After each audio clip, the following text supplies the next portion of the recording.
MKS प्रणाली आने से पहले या 1957 में जो डेसिमल प्रणाली आई, उससे पहले की जो हमारी यूनिट्स होती थी पर्वतीय समाज की, तो उन यूनिट्स का इस्तेमाल किया है और बड़ी यूनिट है, और ये उसमें से लघुत्तम जो लीस्ट है उस अमाउंट में प्रेम मांग रहा है।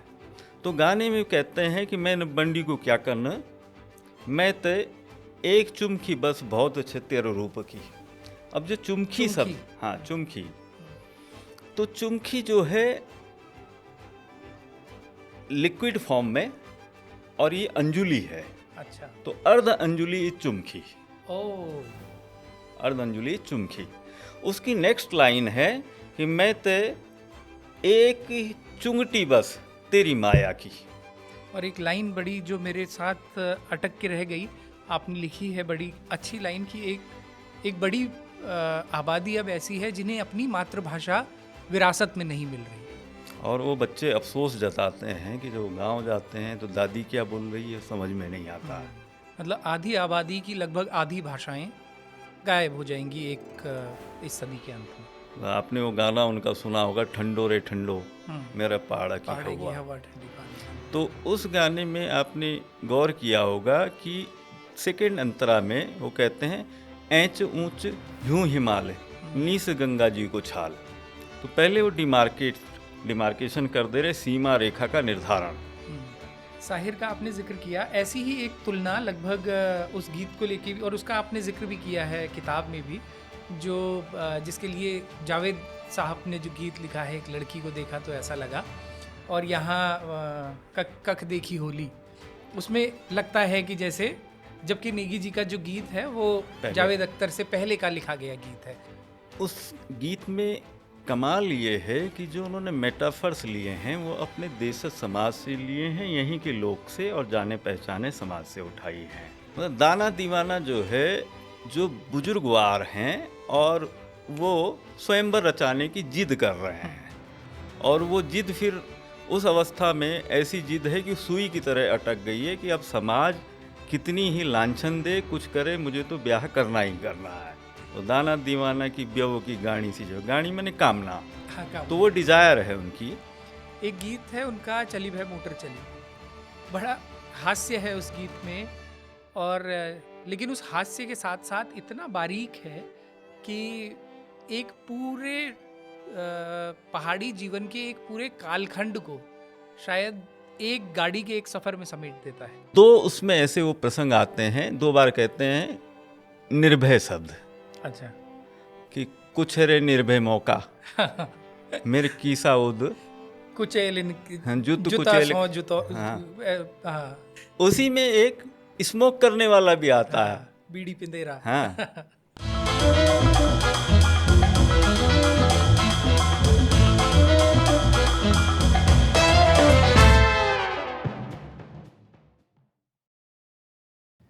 नमस्कार, मैं हूँ राहुल कोटियाल।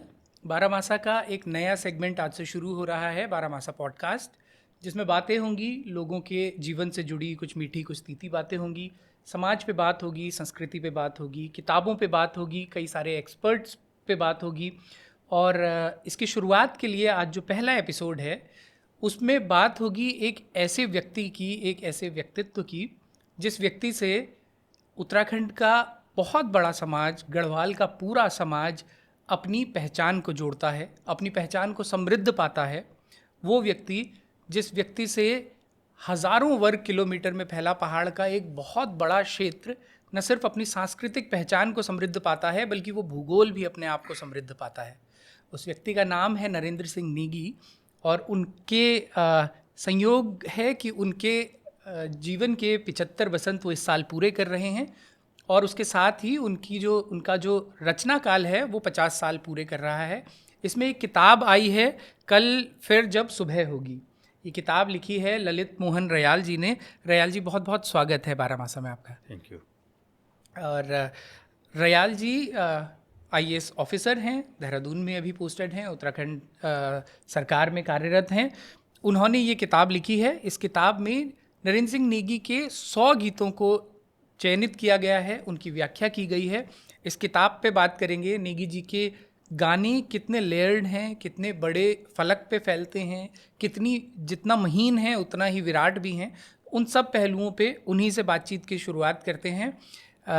रेयाल जी, सबसे पहले तो ये बताइए कि इसका जो पहला चैप्टर मैं पढ़ रहा था, उस चैप्टर में कंपैरिजन किया गया है या एक साथ 3 लोगों का नाम लिया गया है, जिसमें भूपेन हजारिका हैं, नरेंद्र सिंह नेगी हैं और बॉब डिलन हैं। तो ये कैसे जुड़ता है? सबसे पहले तो इसी को बताइए कि यही 3 गायक लेखक क्यों? इसमें मुख्यतः जो है तीनों लीजेंड्स हैं। इनमें कुछ बातें कॉमन हैं कि एक तो विधा का एंगल है कि तीनों स्वयं में ही गीतकार रहे, स्वयं में ही कंपोजर रहे और स्वयं में ही गायक रहे। फिर एक बात कि इन्होंने किसी भौगोलिकता के दायरे में रहकर लोक को संबोधित गीत रचे। हजारिका जी का जो कर्मभूमि रही उनकी असमिया संस्कृति को केंद्रित, वहाँ के लोक को केंद्रित, लोक को संबोधित गीत उन्होंने रचे। बॉब डिलन जी का जो मिसिसिपी घाटी है, वहाँ का कंट्री म्यूजिक और फोक म्यूजिक को केंद्र में रखकर उन्होंने, इसी प्रकार से नेगी जी का भी जो गढ़ प्रदेश है हमारा, तो गढ़वाल पर रहकर इन्होंने अपनी गढ़वाली में समाज को संबोधित गीत रचे। तीनों में बहुत सारी बातें जो समझ में आती हैं कि ये समाज को संबोधित जो गीत रचते हैं तो उसमें लोक संस्कृति को उभारते हैं और बाद में वो लोक संस्कृति को उभारने का या उसको व्यक्त करने का जो उनका तरीका है वो और मुद्दों को जताने का भी तरीका बन जाता है। अभिव्यक्ति का माध्यम इनका अपनी भाषा, अपनी बोली, अपनी वाणी। और फिर मुख्य बात है कि उसमें जो अपील है वो किस लेवल की है कि संबोधित तो लोक से हैं, सामाजिक पक्षधरता तीनों में है, हाशिए पे रह रहे लोग, वंचित लोग, कामगार लोग, आधी आबादी, बहू बेटी घसियारी, उधर खदान में काम करते श्रमिक हैं, बागान में काम करते श्रमिक हैं। बहुत कॉमन चीज़ें तीनों में सिमिलरिटी देखने को मिलती है। और फिर मुख्य बात है कि सामाजिक प्रतिबद्धता, अच्छा जो सामयिक मुद्दे हैं उन पे ये गीत भी बनाते हैं, रचते हैं कि जो फोक है वो तो उठाया ही, फोक को रिपेयर भी कर रहे हैं, नए फोक भी रच रहे हैं। और उसमें जो मैं जनरेशन्स की बारे में सोच रहा हूँ कि पीढ़ियों को ये नज़रिया देते हैं कि ये सही परिप्रेक्ष्य में ये मुद्दे को कैसे समझना था, फिर दृष्टि संपन्न बनाते हैं और चिंतनशील बनाना और फिर बेहतर समाज की उम्मीद करना। फिर जो यूनिवर्सल अपील है कि खुशहाल धरती के सपने, हर पीढ़ी की जिम्मेदारी होती है कि उसे सस्टेनेबिलिटी की ओर ले जाए। तो ये बहुत सारी बातें हैं जो इनमें, इनकी पॉपुलैरिटी, लोक की धड़कन, वैश्विक अपील, तो उससे हमें इनमें जो है ये लगता है कि ये एक पंक्ति में जाते हैं। लेकिन इसमें एक चीज़ जो मैं नोटिस करता हूँ जब मैंने पढ़ा, वो बिल्कुल आपने जिस बारीकी से उसको लिखा है, आपने गानों का उदाहरण देते हुए भी तीनों के, चाहे वो बॉब डिलन का हो, वो जो ब्लोइंग इन द विंड्स हम बड़े हुए हैं सुनते हुए, उसके अलावा भूपेन हजारिका के तो तमाम गीत भले ही वो असमिया भाषा में रहे हों, लेकिन जो उन्होंने फिर वेस्ट से लेके और अनुवाद करके उसको हिंदी में गाया, गंगा बहती हो क्यों, और नेगी जी तो खैर हमारे बचपन से वो रहे ही हैं। लेकिन एक कसक सी जो चुभती है कई बार, वो ये चुभती है कि बॉब डिलन दुनिया के किस कोने में है हम तक पहुँचे, भूपेन हजारिका भारत के किस कोने में है हम तक पहुँचे, लेकिन नेगी जी उतनी दूरी, उतने उनके देश, हजारिका के देश तक नेगी जी नहीं पहुंच पाए, या बॉब डिलन के देश तक नेगी जी नहीं पहुंच पाए। तो उनके कुछ बड़े फैक्टर्स क्या हैं? जबकि चलिए बॉब डिलन को तो हम मानते हैं कि भाई पूरी दुनिया में जो जिस भाषा का वर्चस्व है वो उस भाषा में लिख रहे थे, तो इसलिए पूरी दुनिया में पहुँचे।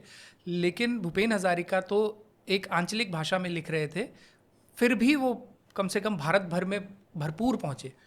नेगी जी क्यों उनके गीतों को का ऐसा अनुवाद नहीं हो पाया कि वो भारत भर में पहुंच पाए? इसके पीछे जो आपने भी बताया कि जैसे असमिया है, तो असमिया ऑफिशियल लैंग्वेज है वहाँ की स्टेट की, और उसमें साहित्य पहले भी लिखा गया, रचा गया। तो उसके प्रसार के दायरे के बनस्पत जो हमारी गढ़वाली है, इसको हम बोली जैसा ही ट्रीट करते रहे। और फिर इसका ये सीमित व्यवहार वाली भाषा, सीमित व्यवहार इस मायने में कि जो हमारा समाज है वो अपने गांव में, अपने दैनंदिन जीवन में उसे प्रयोग करता रहा। धीरे धीरे क्रमशः क्या हुआ कि जब समय तेजी से बदला, तो जो हमारे अभिभावक हैं, गार्जियंस हैं, जो नौजवान हैं, वो भी उस भाषा में जाएंगे जिसमें उन्हें करियर, रोजगार, तरक्की दिखेगी। बिल्कुल। और उस वजह से फिर ये भी हुआ कि भौगोलिकता और जो दूरगत होना, हमारा दूरस्थ क्षेत्र में होना, और इसका जो जटिल परिवेश की वजह से जो यहाँ का सामाजिक आर्थिक पिछड़ापन था, तो उसको लेके देखिए, जब तक रियासती काल रहा तब तक यही गढ़वाली ऑफिशियल लैंग्वेज थी रियासत की। आज भी पुरानी सनद हम पढ़ते हैं तो सनद हैं, राजाज्ञाएँ हैं, गढ़वाली दान में है। पत्र हैं, वो गढ़वाली में हैं। लेकिन उसके बाद ये हुआ बाद में कि एक ग्रंथि ये विकसित हो गई, या एक ग्रंथि घर कर गई हमारी पीढ़ियों में, कि हम अपनी उस पहचान से बचने की कोशिश करने लगे। और जो नेगी जी का एक गीत है, देहरादून वाला हूँ, उसमें वो नौजवान यही कहता है कि न मैं बींगता बचाता हूँ, मुझे पहाड़ी पहाड़ी मत बोलो। तो वो उसकी वानगी है कि हम लोगों ने जनरेशन्स में क्या किया।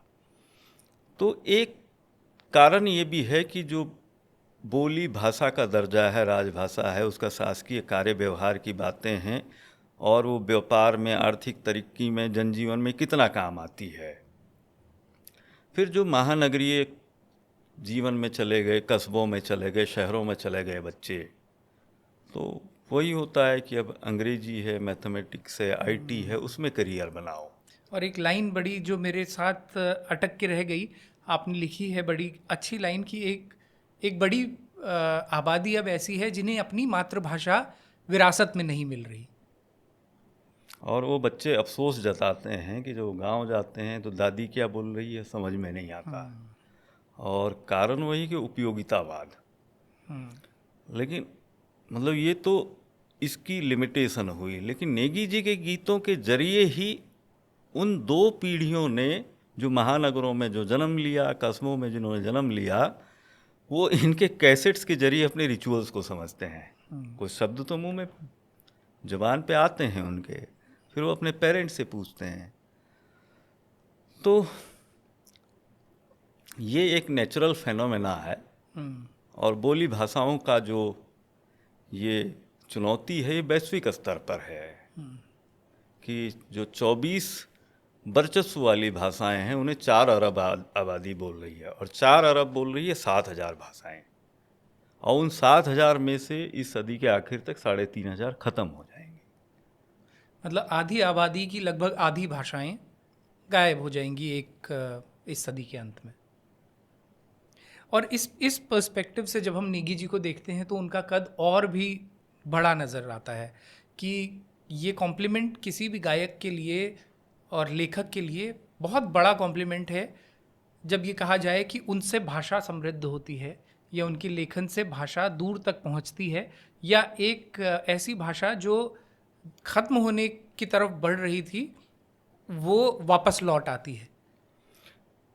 मतलब वो मनोरंजन के बहाने, मेलोडी के बहाने हैं, किसी भी बहाने, आप हल्दी हाथ सुन रहे हैं, आप जो नंदा के जागर सुन रहे हैं, आप उनके जो सगुन गीत हैं, मांगल गीत हैं, उनको सुन रहे हैं, या उनके अन्य विधाओं के गीत सुन रहे हैं, लेकिन अवचेतन में तो वो जो शब्द संपदा है, वो वोकैबुलरी है, वो ठहरती है।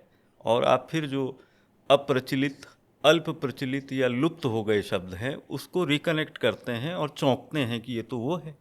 और वो नेगी जी में वो हुनर है महफिल लूटने का, वो फिटमेंट करते हैं ठीक से लाके, सही जगह पर, एप्रोप्रिएट जगह पर उसे लाते हैं, और धो पहुँच के ऐसे सजाते हैं कि फिर अवाक रह जाता है श्रोता कि क्या कमाल कर दिया।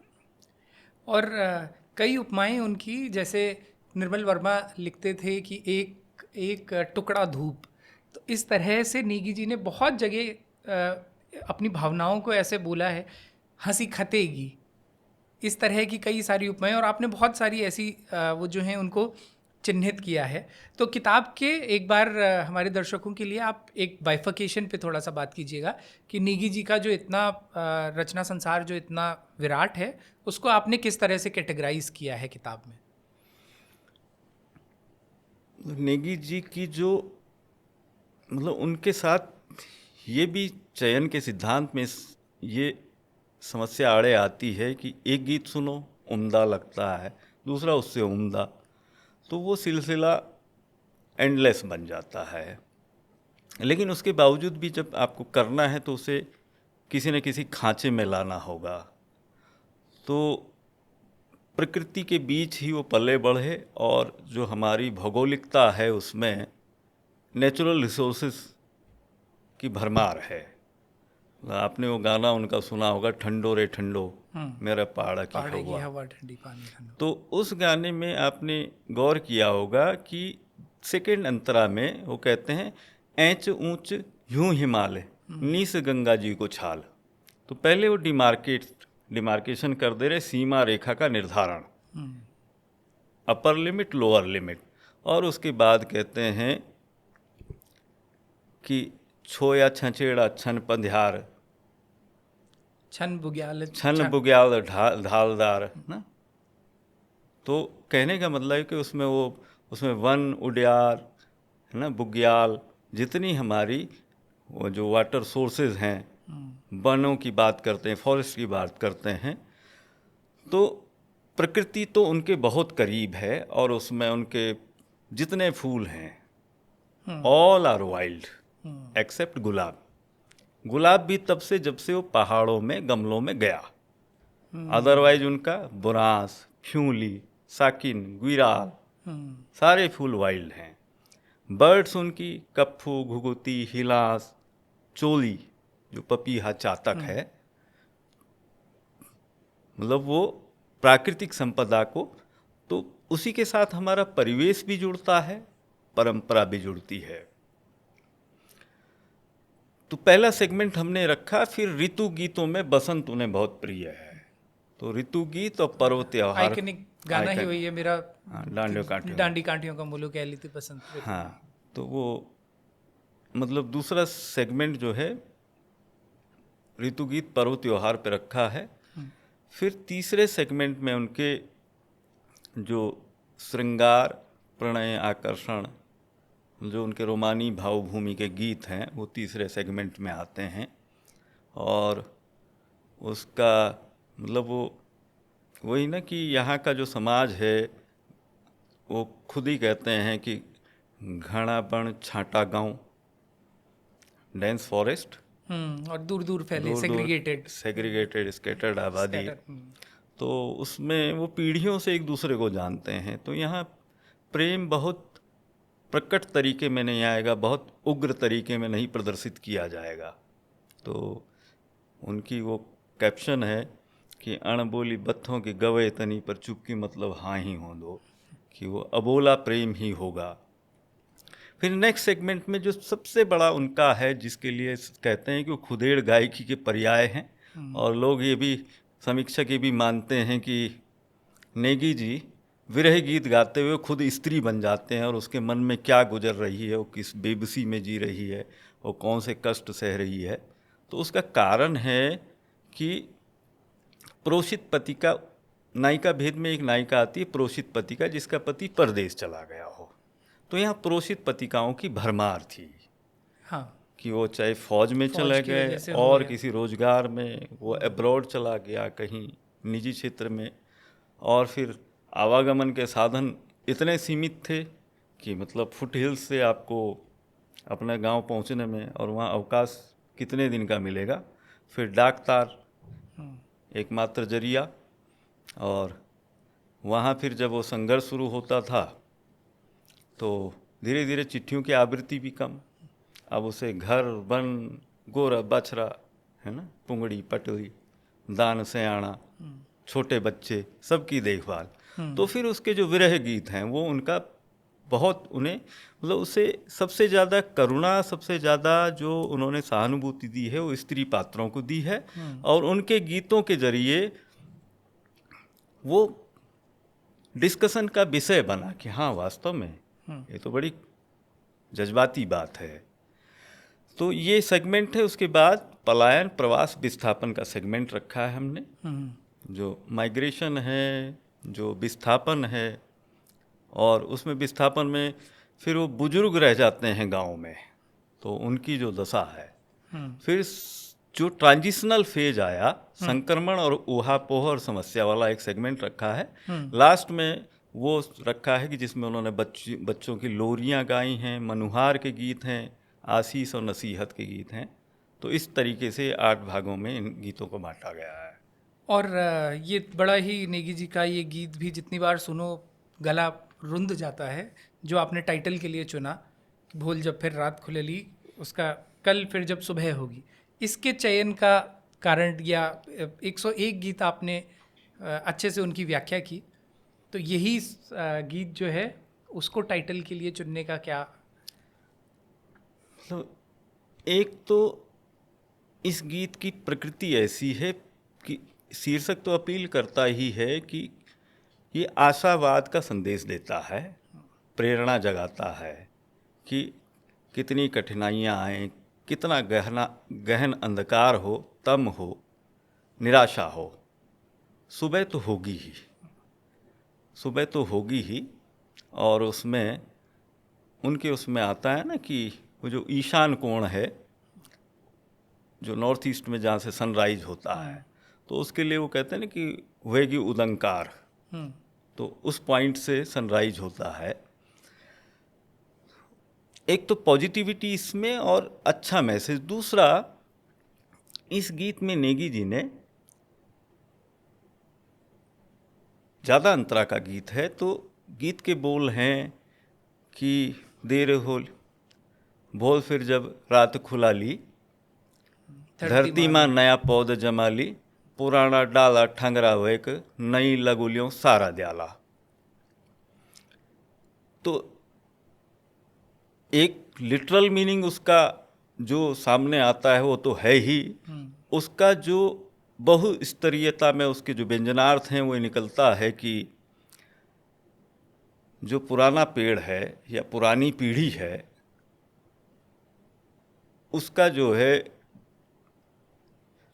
मतलब वो निष्प्राण होती जाएगी, सूख जाएगी, ठूंठ हो जाएगी, ठंगरा हुए बंधु, कि फिर उसमें नई बेलें, नई लगुली, नई लताएं ऊपर चढ़ के उनमें फिर वो पल्लवित पुष्पित होती हैं, हुलसित होती हैं, उनमें फल लगेंगे, है ना। यहाँ पर है कि जो पुरानी पीढ़ी है वो भी ठंग रहेगी, और वो अनुभव संपन्न पीढ़ी है, उसके पास तजुर्बों का भंडार है। और जो नई लगुलीशन है वो न्यू जनरेशन है, तो वो उनके मार्गदर्शन में, उनके अनुभव का लाभ लेते हुए नई राह खोलेंगी, नए जो है वो मंजिलें हासिल करेंगे। इसी गीत में वो अपने विराट उपलब्धियों के गीत की जो माला उन्होंने गाई है, बोलते हैं कि देखो जो बड़े शख्सियत होते हैं वो विनयशील होते हैं, विनम्र होते हैं, तो बोलते हैं कि जन दुए एक गीत में न बिगैन, है ना, और मैं न बिसैन फूल का कांडा, कि माला गूंथने के लिए जब मैं फूल निकालने गया तो उसके कांटे मुझे चुभे। और इतना बढ़िया से उन्होंने कि 3 लाइनें हैं उसमें कि हैंसदा खेलदा कुछलियों का बेटला, देख द बारी हुए जला, भुआल फुलमुंडिया सासू बैणिक, नई नई बारियों रुलाला। कि जो छोटी बच्चियां हंसती खेलती गोद की बच्चियां हैं, ये देखते देखते बहुएं हो जाएंगी, और कल जो है ये सफ़ेद बालों वाली सास, आतताई सास बन के नई बहुओं को सताएंगी। मतलब वो 3 पीढ़ियों में न केवल इतना फास्ट ट्रांसफॉर्मेशन करते हैं, उनमें जो है जो मूल्य हैं, संस्कार हैं, और जो यथार्थ है, जो आयरनी है, वो सब दिखला जाते हैं। तो ये उनका संदेशप्रद गीत है। और मतलब जो साहिर का गीत था कि मैं पल दो पल का शायर हूँ, तो उसमें उन्होंने उस गीतकार की अपनी आत्मा उसने उड़ेल के रखी है। नेगी जी का भी जो गीत यात्रा का अनुभव संसार है, उसको उन्होंने इसमें समेटने की कोशिश की है, तो इसलिए हमें ये आकर्षक लगा, तो इसलिए शीर्षक दिया गया। साहिर का आपने जिक्र किया, ऐसी ही एक तुलना लगभग उस गीत को लेके भी, और उसका आपने जिक्र भी किया है किताब में भी, जो जिसके लिए जावेद साहब ने जो गीत लिखा है, एक लड़की को देखा तो ऐसा लगा, और यहाँ कख देखी होली, उसमें लगता है कि जैसे, जबकि नेगी जी का जो गीत है वो जावेद अख्तर से पहले का लिखा गया गीत है। उस गीत के बारे में थोड़ी सी और चर्चा, और कुछ और गीत जो मेरी पसंद के हैं इस किताब में से नेगी जी के गाए हुए, उन पे बात करेंगे। लेकिन पहले इससे शुरू करते हैं कि ये गीत क्या आपको भी मुझे बहुत विस्मृत करता है। मुझे ये गीत मैंने कहीं एक बार गुलजार साहब को ये कहते सुना था कि कुछ गीत ऐसे होते हैं जो जिनको पढ़ के आश्चर्य होता है कि कोई व्यक्ति एक सिटिंग में या 4 सिटिंग में ऐसा बैठ के कैसे लिख सकता है। ये तो ऐसी रचना है जो सदियों से फिल्टर होते होते लोक में, जो लोकगीत होते हैं वो कई पीढ़ियों से फिल्टर होते हैं, तब जाके वो लोकगीत बनते हैं। तो ये वाला गीत बिल्कुल ऐसा ही है, लेकिन कि आश्चर्यचकित करता है कि कोई एक सेटिंग में इतनी उपमाओं को इतनी कमाल तरीके से कैसे लिख सकता है। आपको भी वैसे ही विस्मृत करता है या आपको कितना अट्रैक्ट करता है? उस गीत में कमाल ये है कि जो उन्होंने मेटाफर्स लिए हैं वो अपने देश समाज से लिए हैं, यहीं के लोग से और जाने पहचाने समाज से उठाई हैं। और जो बुनावट होती है शब्दों की, लिरिक्स की, वो उसको इतना सटीक करते हैं।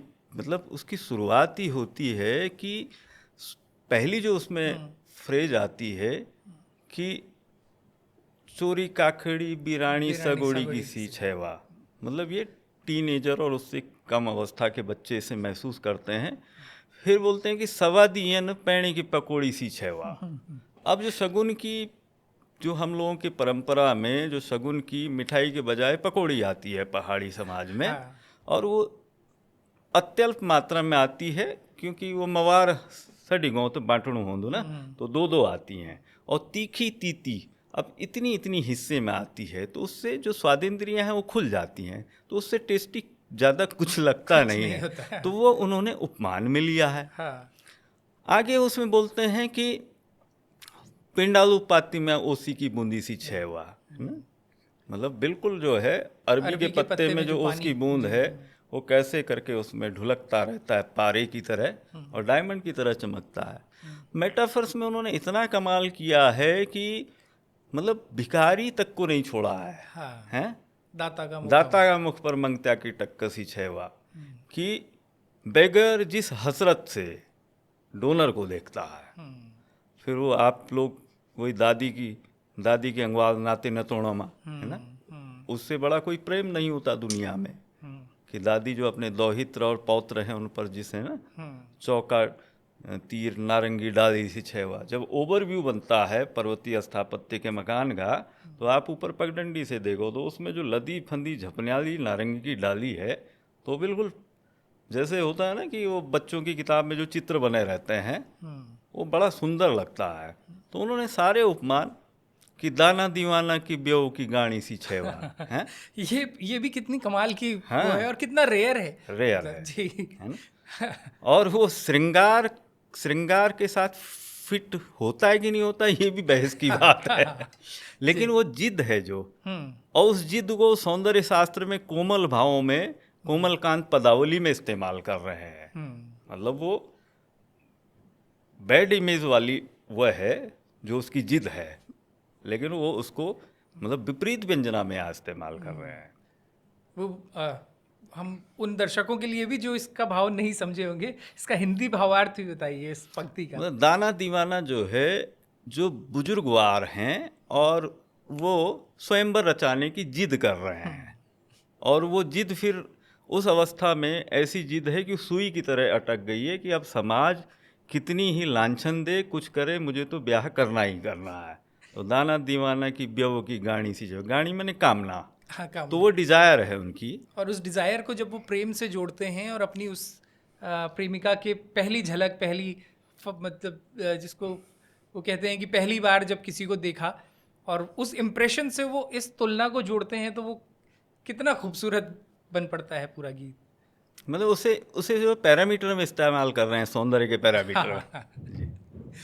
आ, तो आप पहले मुझे मेरे पास बहुत लंबी फहरिस्त है गीतों की जिन पर विस्तार से बात करनी है, लेकिन गीत इस किताब में जैसा आपने बताया कि एक पूरा साल लगा आपको इसको कंपाइल करने में, नेगी जी का इतना विराट संसार में से वो चुनने में।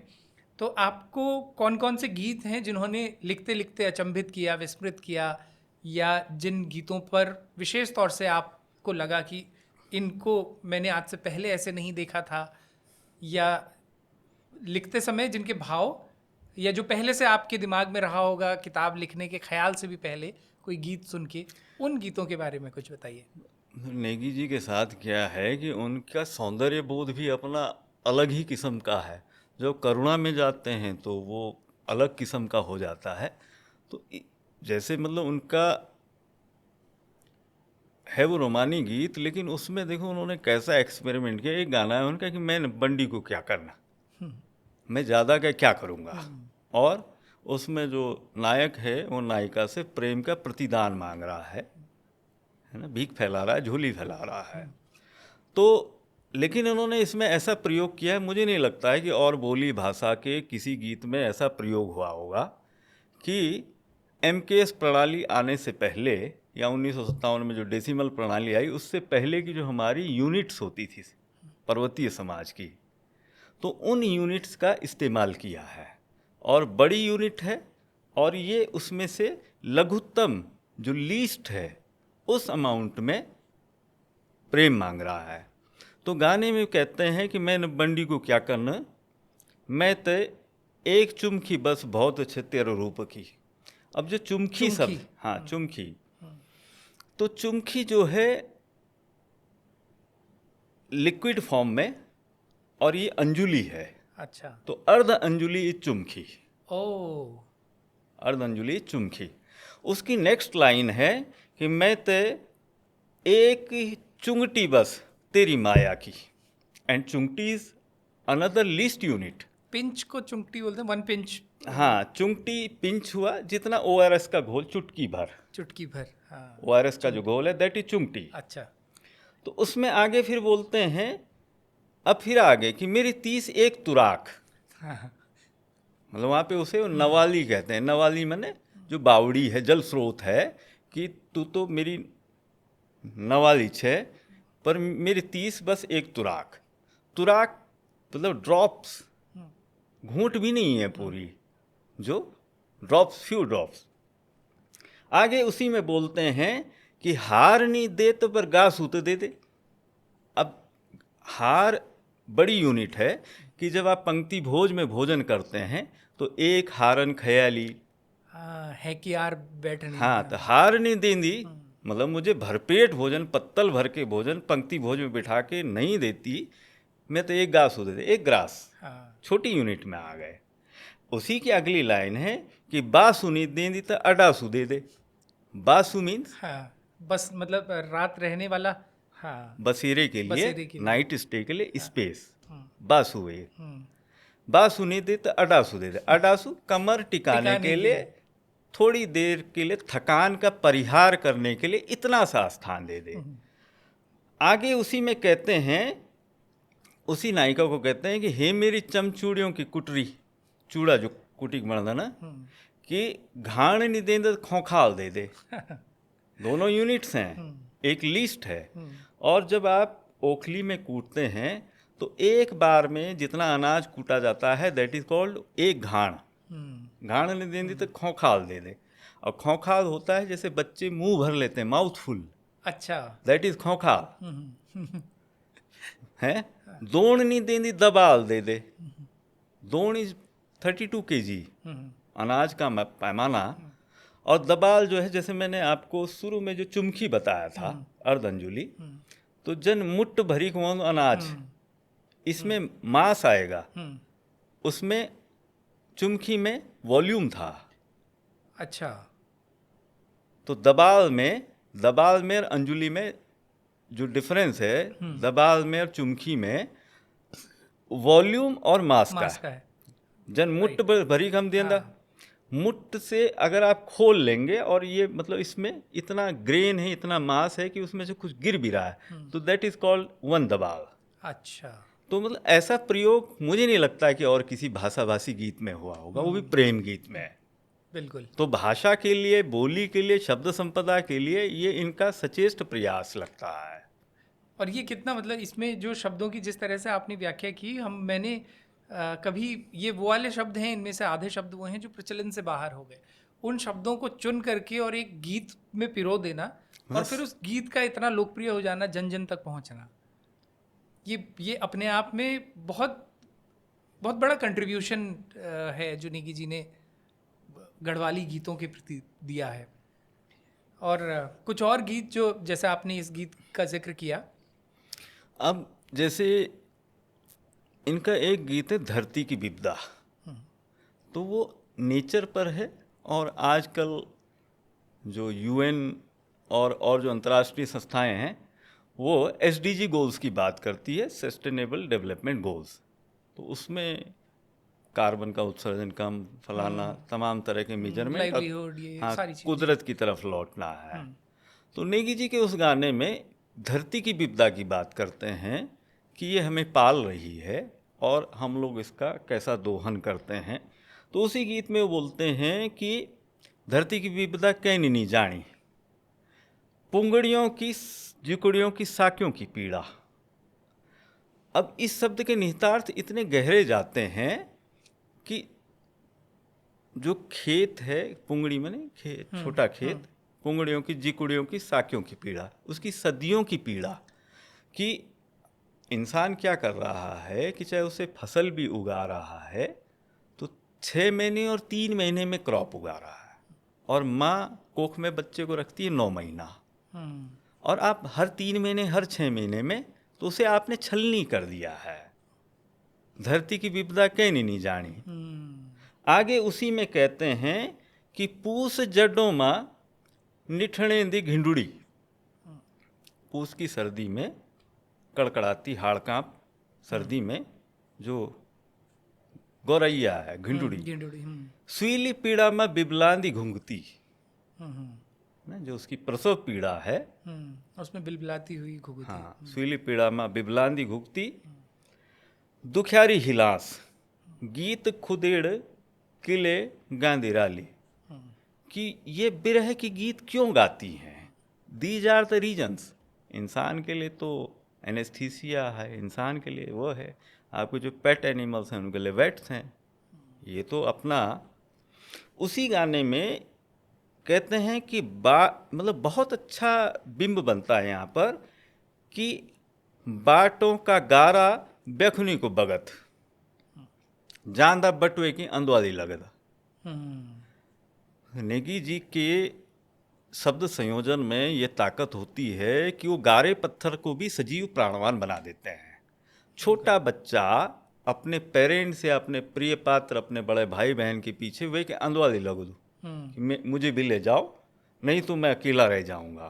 पीछे जाना, जो लिपटना, दैट इज कॉल्ड अंदवादी। और यहाँ पर नेगी जी बाटों का गारा बेखुनी को बगत, इवनिंग हो गई है, अब वहाँ आवाजाही नहीं होगी, और वो गारा पत्थर है जो है बटुही के पीछे चल रहे हैं कि मैं यहाँ उदास, सुनसान, इस वीरान उसमें कैसे रहूँगा। तो उसमें उन्होंने कुदरत का पूरा जो मतलब रहस्य वाली बातें हैं और करुणा है, मतलब वह में जो उड़ियार छे वो कणाणु छे दानु मन की तरह, है ना। तो रेंज उनकी है, वैराग्य उनका है, और हम लोग इस बात के लिए बड़े सौभाग्यशाली हैं कि हमने उस बुलंद शख्सियत को सामने बिल्कुल जीते जागते गाते देखा है।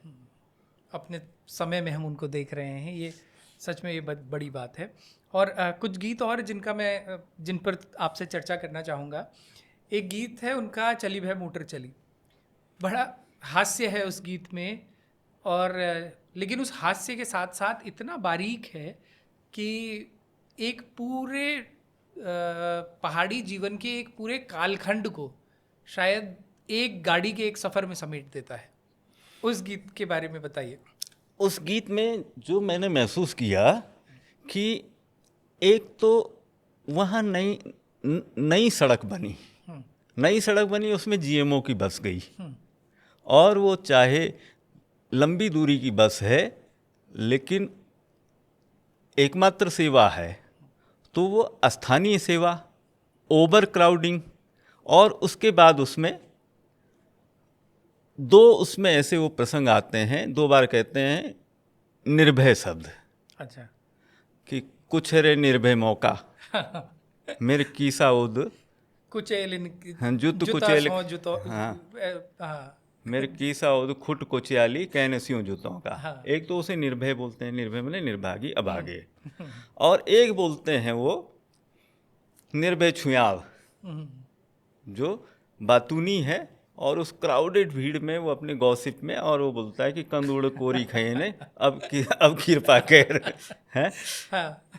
अच्छा, उसी में एक स्मोक करने वाला भी आता है, बीड़ी पिंदेरा। हाँ, कन मुंडारू कन है जरा फुंड द सैर। फिर उसी में आपको ओवर क्राउडिंग कहाँ से दिखती है कि जब वो कंडक्टर से अपील करता है कि एक खुटू भूई रहेगी जरा हाथ खींची, है ना। आगे फिर मतलब ओवर क्राउडिंग पोजीशन है, जो सवारी है यहाँ पर मैं कहता हूँ कि गढ़वाली विनम्र बोली है। वो उससे कंडक्टर से कोई लाउड नहीं बोले, वो नहीं, वो बोलते हैं कि हे चुचा कैलेंडर, हे भुला कैलेंडर, खुट धनु भी जगह नीच अब कृपा कर, पैर रखने को भी जगह नहीं है, अब कृपा कर ले। कहने का मतलब वो उसी वस्तु स्थिति को उसे कम्युनिकेट कर रही हैं कि अब यहाँ बिल्कुल भी जगह नहीं है। जब वो रश ड्राइविंग कर रहा है ड्राइवर, तो बोलता है कि क्या बथों बण्यों छेरे दिदा मठू मठू चला दी, और ये भी उसमें डाउट है कि कुजण तक पहुँचेली तो मतलब उसमें रश ड्राइविंग में उसको जो हिदायत दे रहे हैं, जो नसीहत दे रहे हैं, और स्लो ड्राइविंग के जो कौशन दे रहे हैं, वो भी बड़े मज़ेदार अंदाज में है। तो ये कौशल होता है कि आप 5-6 अंतरे में पूरा यात्रा वृत्तांत, उसमें फौजी दादा भी आ गए हैं, उसमें उसका भार वाहक उससे कमिटमेंट भी ले रहा है कि दीदारे मीते ना भूली जरा जरा, हाँ, ही नोज कि वो कोटा लेके आया है? तो मतलब 5 गरु की लहची ज्यादा, हाँ, ऐसे करके। हाँ, हाँ। तो ये इनमें कौशल है। अच्छा, उसमें साउंड्स भी अलग अलग आती हैं, साउंड्स भी अलग अलग हैं। जब मोटर चल रही है तो उसका हॉर्न का कर्कश, हॉर्न का स्वर अलग है। जब वहाँ पर वो सवारियाँ आपस में टकराती हैं तो उसमें फिर ठ्या ठ्या शब्द है, हर बार साउंड अलग है। हाँ। तो ध्वन्यात्मकता, और वो ये लेखन की आप बात कर रहे हैं। हाँ, तो देश जो समाज है उनकी बोलियों में साउंड से बहुत कुछ क्लियर हो जाता है। और इसके अलावा एक गीत उनका जो है दोफरा का बटोई, एक उनका बड़ा ऐसा गीत है कि जैसे ये अभी जिस पे हमने चर्चा की मोटर चली पे, ये आज की पीढ़ी जिसने कभी वो उस मोटर का जीएमओ का सफ़र नहीं किया, वो कल्पना ही कर पाएगी कि नेगी जी ने इस तरह के शायद बिंब रचे हों।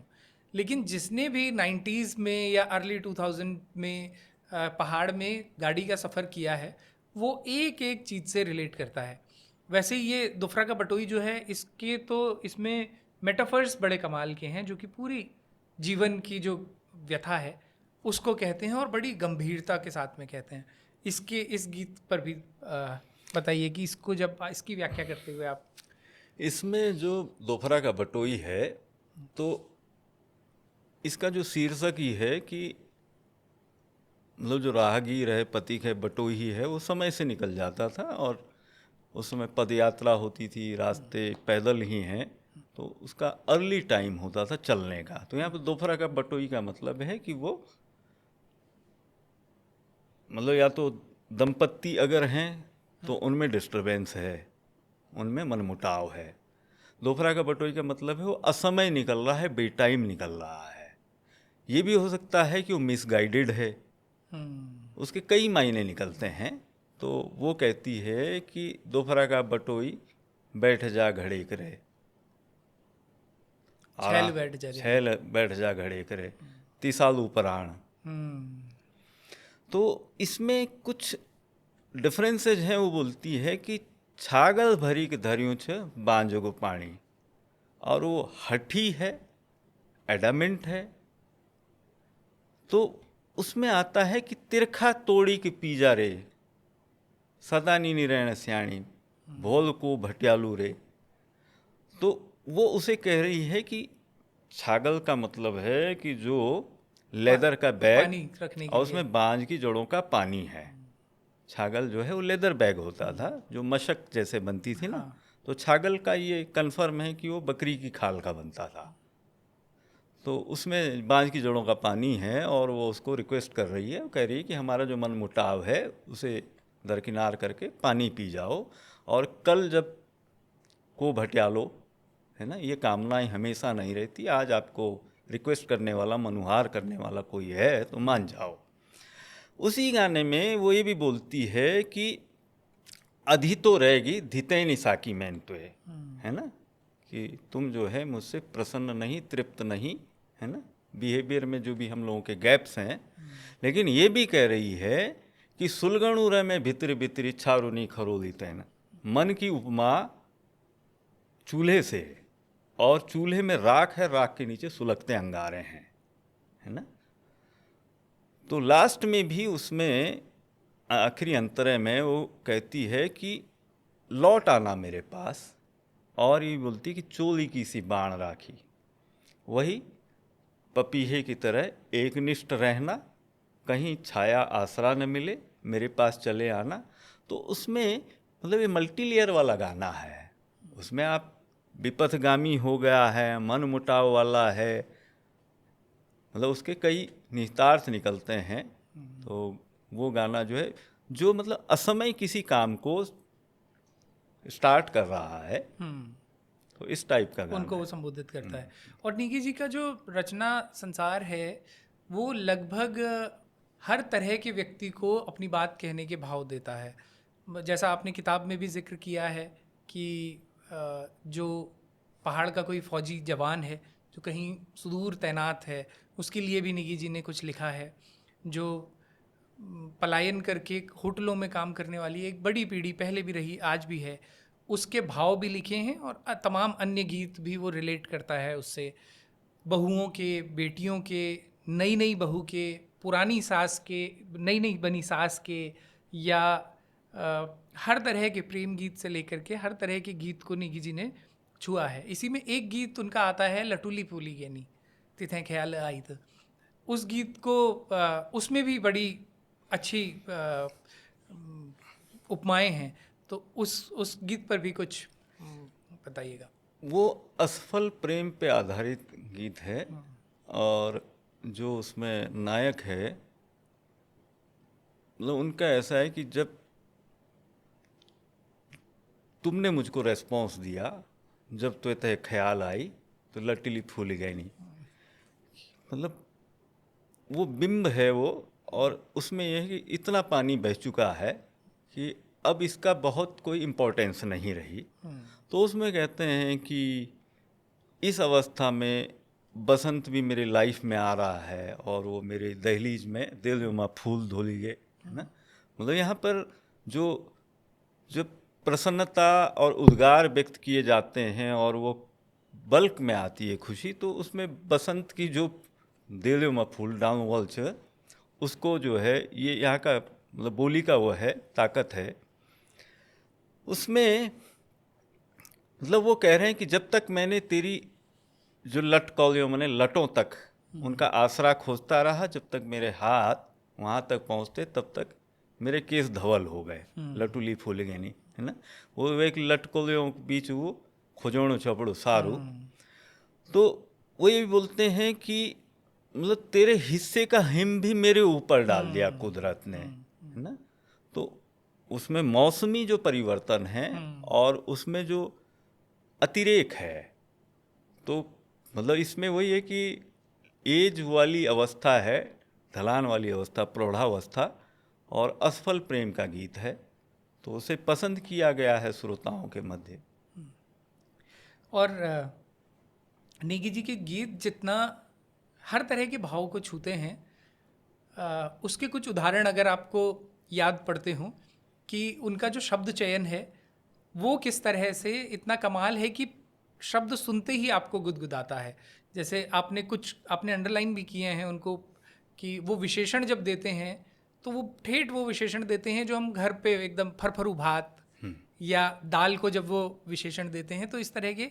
और ऐसे आपने किताब के को लिखते हुए ऐसे कुछ विशेषण जो आपने अंडरलाइन किए हों कि नेगी जी कैसे अपने एक ही लाइन में या एक ही वाक्य में कैसे कभी बिल्कुल कुछ कटाक्ष करते हुए आपको गुदगुदाने वाला भाव देते हैं, या कभी ऐसी उपमा दे देते हैं कि बिल्कुल आपका गला रुंधाए, आप एकदम भावुक हो जाएं।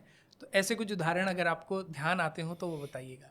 जैसे भोजनचर्या व्यंजनावली में जो हमारे पारंपरिक व्यंजन हैं पर्वतीय समाज के, जिन्हें हमारे पुरखों से लेकर अब तो वो बहुत वैसे हो गए हैं कि जो आपने कहा कि वो कहते हैं कि रेठू पल्यो, दड़बुड़ी दाल, दड़बुड़ी दाल, फिर बोलते हैं कि निरपानी खीर, मतलब जो खालिस दूध की बनी खीर है। इवन जो संयोग साहचर्य के दिन हैं जिनमें एसोसिएटेड रहे नायक नायिका, तो वहाँ पर भी आस्वाद बिंब का प्रयोग करते हैं। वो बोलते हैं कि सपोड़ा सपोड़ी के दिन, लड़का तड़की के दिन, वो ऐसे बिंबों का बड़ा साधिकार इस्तेमाल करते हैं। अब जैसे प्रेम गीतों में ही कि सानियों ने भटियाई, आँखों ने न्यूती और सानियों ने सनकौंदी, और न्यूत फिर बोलते हैं कि सानियों ने भटाई। ये विरोधाभास अलंकार ऐसा है, सान मैंने तो इशारा हुआ, अब भटियाई मैंने होता है पुकार लगाना, धय लगाना, आवाज़ लगाना, तो मतलब ऑक्सीमोरन बिल्कुल। प्रेम गीतों में ही कि वे गाँव का चखुला पुथला भी भल लगदना और कुकर बिरावा भी जख मेरी माया रांदी। हाँ।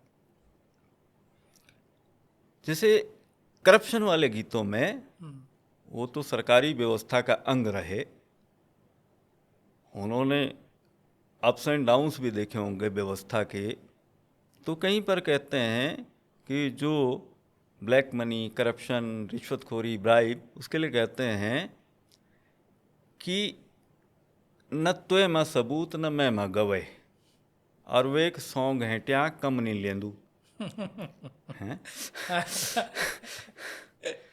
तो जो ये ब्राइब वाला है, इसमें कोई पावती तो मिलती नहीं है, बिल्कुल कोई रसीद तो मिलेगी नहीं, कोई आई विटनेस भी नहीं होता, तो बहुत कम शब्दों में उनमें ये कमाल है कि अर्धवाक्यांश में ही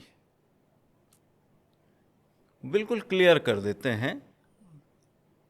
उनके विरह गीतों में आप जहाँ भी देखो, जैसे उनकी मदर पे ही गाना है कि 12 महीना बौलू करी कमी मुद्दुई झूली नहीं राई, वो अपनी माँ पर है उनका, सदानी यानी दिनी रहनी, उनका पहला ही गीत है, पहला गीत है जी। तो वो जो झूली नहीं राई झूली रुझाली, मतलब कॉटन का एक जोड़ी कपड़ा है और उसमें इस चौमासे में घास लकड़ो तो जान जान छ, तो वो मतलब बड़ा साक्षात जो है वो छवि चित्र खींचते हैं और वो श्रोता को, ऑडियंस को, फिर उनका होता है कि संबोधन उनका आम से है, समाज से है, कॉमनर से है, लेकिन जिसको जितना समझना है सब पे उसका अलग अलग प्रभाव है, तो ये कमाल है उनमें। हम इंटरव्यू को रैप करेंगे इस बातचीत को, लेकिन उससे पहले एक बात तो ये कि जिस पक्ष पे आज हमने बात करी है, ये किताब की सबसे अच्छी बात जो मुझे लगी कि नेगी जी के उस पक्ष पे किताब बहुत विस्तार से बात करती है जिस पक्ष पे कम बात होती है।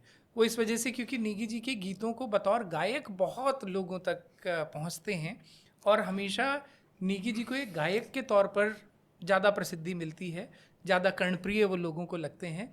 और आम बात मतलब हमने नेगी जी के साथ में भी हमने जो इंटरव्यू किए या नेगी जी का कहीं भी जिक्र आता है तो लोग पहली तारीफ उनके कंठ की करते हैं, लेकिन ये किताब उस पक्ष पे नहीं बल्कि उनके बिल्कुल जो दूसरा जो उनका गीतकार वाला पक्ष है, कहाँ से उन्होंने रचा, कैसे कैसे शब्दों का इस्तेमाल किया, उस पर इतनी विस्तृत ये किताब है। इसके लिए एक तो बहुत बहुत बधाई सर आपको कि मतलब आपने हमें एक रेफरेंस किताब दे दी है।